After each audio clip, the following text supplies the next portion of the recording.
যা আমরা গণমাধ্যমের স্বাধীনতাকে নিশ্চিত করব।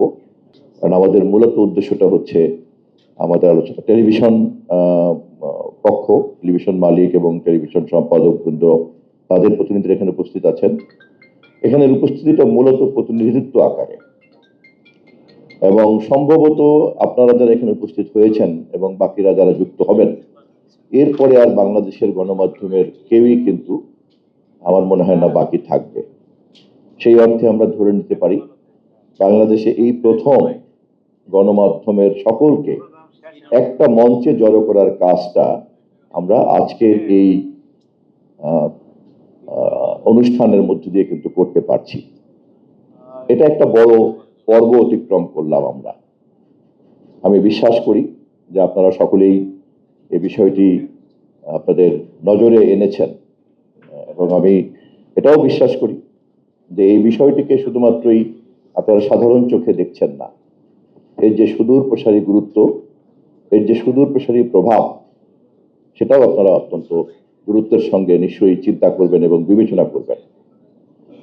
আমরা যে এতটুকু পথ অতিক্রম করতে পারলাম এবং বাংলাদেশের সকল ধরনের গণমাধ্যমকে, বিশেষ করে যারা মূলধারার অথবা রাষ্ট্রের নিবন্ধনের প্রক্রিয়ার মধ্যে জড়িত, তাদেরকে সকলকে যে আমরা এক জায়গায় জড়ো করতে পারলাম, এটা আমাদের জন্য একটা বিরাট সুযোগ তৈরি করেছে।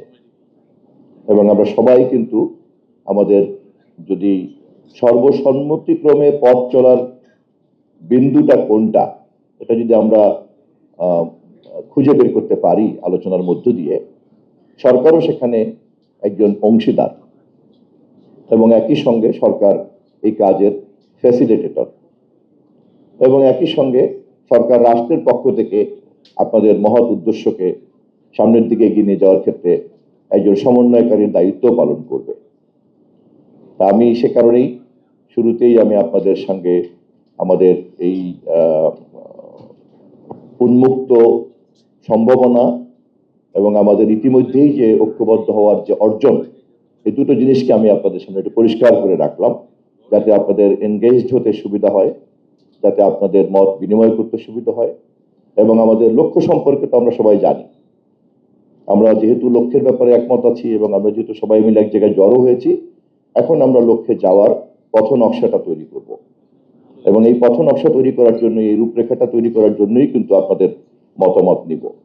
আমি আবারও গণপ্রজাতন্ত্রী বাংলাদেশ সরকারের মাননীয় প্রধানমন্ত্রীর পক্ষ থেকে আপনাদেরকে বিনীতভাবে জানিয়ে রাখছি যে আমরা আমাদের এই সরকার নির্বাচনে যাওয়ার আগেই জনগণের কাছে প্রতিশ্রুতি দিয়েছি যে আমরা এই রাষ্ট্রকে একটা গণতান্ত্রিক রাষ্ট্রে পরিণত করার জন্য, একটা কল্যাণমূলক রাষ্ট্রে পরিণত করার জন্য যে সমস্ত জায়গাতে মেরামত করা দরকার, সকলকে সাথে নিয়ে সেই সব জায়গাতে আমরা মেরামত করব।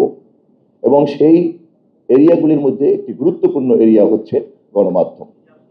এবং সেক্ষেত্রে আমরা বলে রেখেছি যে আমরা গণমাধ্যমের স্বাধীনতাকে নিশ্চিত করব, এবং সেই লক্ষ্যে আপনাদের সকলকে সাথে নিয়ে আমরা পথ চলব। আমাদের পক্ষ থেকে আনুষ্ঠানিকভাবে আমরা আজকে কি অর্জন করতে চাই, কি লক্ষ্য, সেটা আমাদের উপদেষ্টা, মাননীয় প্রধানমন্ত্রীর উপদেষ্টা পরবর্তী পর্বে আপনাদের সামনে উপস্থাপন করবেন। এরপর আমরা সেই মাননীয় প্রধানমন্ত্রীর উপদেষ্টার আলোচনার প্রেক্ষিতে আমরা সবাই উন্মুক্তভাবে আলোচনায় এনগেজড হব।